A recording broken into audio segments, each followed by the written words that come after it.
Hi, thanks for joining me. Today I'm going to be doing a fun matrix problem. I have a matrix A, which is an n by n square matrix where n is some natural number, and each of the entries of A are either plus 1 or minus 1.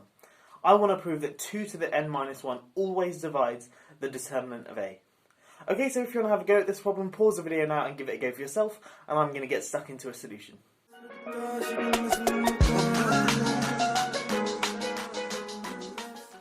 Okay, so before I get into solving the main problem, I've written down sort of a lemma which is going to help us solve the main problem. So I have B, an n by n matrix with entries either 0, minus alpha, or positive alpha, where alpha is any real number we want. It's generic. Then I claim that alpha to the n divides the determinant of B. Now this isn't too difficult to prove, and I'm going to prove it by induction on n. Okay, so the case n equals 1, I wouldn't even bother writing it, I'll just explain it. If n equals 1, then B is either the 0 matrix, the matrix with just alpha in, or the matrix with minus alpha in. And in each case, the determinant is just, well, the entry. So the determinant is either 0, minus alpha, and alpha. 0, minus alpha, or alpha. And in all three of those cases, it's clear to see that alpha divides that number. So alpha divides 0, alpha divides minus alpha, and alpha divides alpha. Okay, so the case n equals 1 is quite trivial. Now we're going to prove, assume it's true for some n, and now consider n plus 1. So we're considering an n plus 1 by n plus 1 matrix with each entry either 0, minus alpha, or alpha. And now let's look at the determinant of it. Okay, so if we have our matrix B, let me write it here. It's going to be equal to B11, B12, all the way up to B1 n plus 1, B21, B31, dot, dot, dot, all the way up to Bn plus 1, 1, and so on, all the way down to Bn plus 1, Bn plus 1. Great. Now when we compute the determinant of B, it's going to be B11 times some n by n square matrix, namely this one here. But this one here is a square matrix of size n, which has each entry either 0, plus alpha, or minus alpha. So in particular, we know that this thing here divides alpha to the n by the sort of assumption. Oh, sorry, alpha to the n divides the determinant of this thing here. Okay, so we get the determinant of B is equal to B11 times something times alpha to the n. So let's just call it C1 alpha to the n. Alpha to the n. Because this thing here, again, let me just explain again, is an n by n square matrix, and each entry is either 0, plus alpha, or minus alpha. So by the assumption, the determinant of this guy here is going to alpha to the n is going to divide the determinant of this n by n square matrix. Okay, and then we're going to get minus B21, and then we're going to get the determinant of this thing here times this thing here. And again, that's going to be an n by n square matrix with each entry either 0, plus alpha, or minus alpha. So by the assumption, the alpha to the n divides the determinant of that guy, so we can write it as, say, C2 times alpha to the n. Okay, we can continue in this way all the way up to some either minus 1 or plus 1 times Bn plus 1, comma 1, times some constant Cn plus 1 times alpha to the n.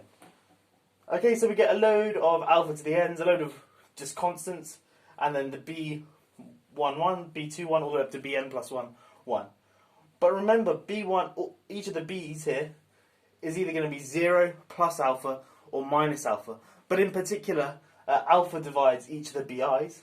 So I can write this as, say, B11 as lambda alpha, where lambda is either going to be 1, 0, or minus 1. And the same goes for this one here.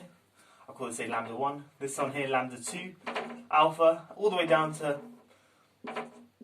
lambda n plus 1 alpha. Okay, and you can see what I'm going to do next. There's an alpha n plus 1 term there, an alpha to the n plus 1 term there, and there's an alpha to the n plus 1 term in each of these terms here.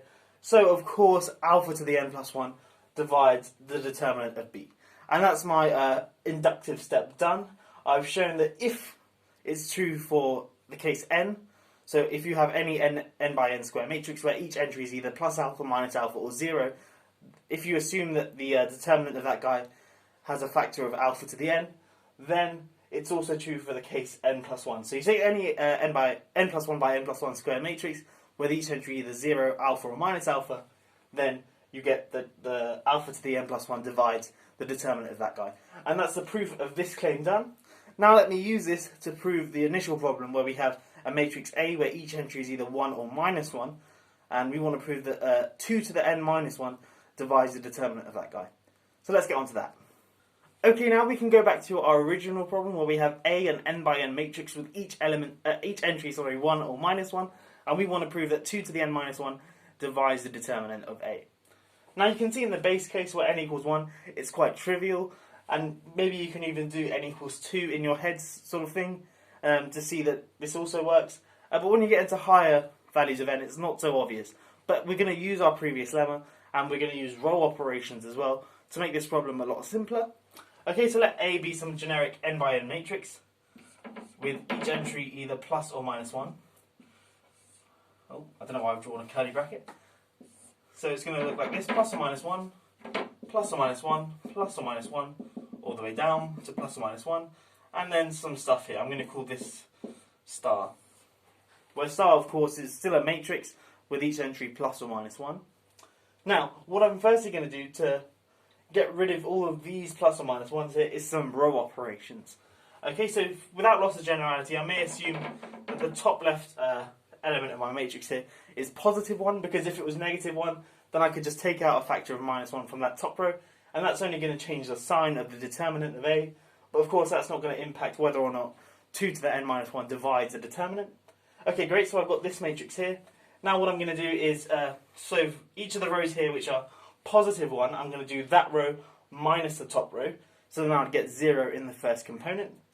And if any of these things here are minus 1, then I'm going to do that row plus the top row. So the element now here is 0. So I'm essentially eliminating all of these first variables. Okay, so a very standard thing to do to get rid of the first components. So now I have a matrix which is going to be 1, 0, 0, 0, 0. And now these things here, of course, will still be impacted by the row operation. So perhaps I'll call it star 2. Okay, and I'm now going to look at the matrix like so. And of course, this thing here will be sort of a row matrix, but you'll see I don't really care about that in just a second. Now, obviously, row operations don't impact the determinant, so this is fine. So computing the determinant of this guy now. Okay, and the determinant of this guy, if I call this A tilde, so the determinant of A is the determinant of A tilde, because I've only applied row operations from A to get A tilde. Now the determinant of A tilde is simply 1 times the determinant of this one here, this thing here, which I'm going to call B. Conveniently, as you'll see in just a second. Now B, what do we know about B? It's a n minus 1 by n minus 1 matrix, because A is an n by n matrix.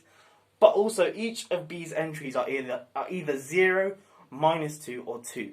And the reason for that is before, everything here was either 1 or minus 1. But applying these row operations, I've either added 1 or subtracted 1 from each element. So the new elements could be 1 plus 1, which is 2. It could be 1 minus 1, which is 0. It could be minus 1 plus 1, which is 0. Or it could be minus 1 minus 1, which is minus 2. In any case, each of the elements here are either 0, minus 2, or 2. So we have that B is an n minus 1 by n minus 1 square matrix with entries 0, minus 2, or 2.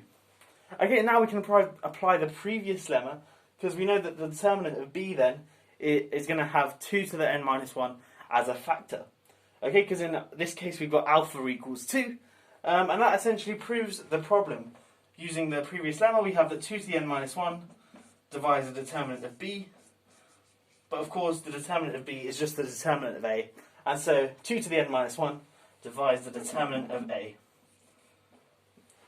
And that's the problem solved. I hope you have enjoyed this video. It was quite a neat problem. We had to use a sort of different lemma in which I proved another thing about determinants where each entry is either 0 plus alpha or minus alpha. We used that then to answer the case where our entries are only plus 1 or minus 1. And of course you could generalise this to plus or minus beta, where beta is any real number. Anyway, I hope you have enjoyed this video. If you are new here, please do consider subscribing. I make lots of fun different maths videos, problem solving, proofs, lemmas, that, and the other. But yeah, I will catch you in the next one. Have a great day.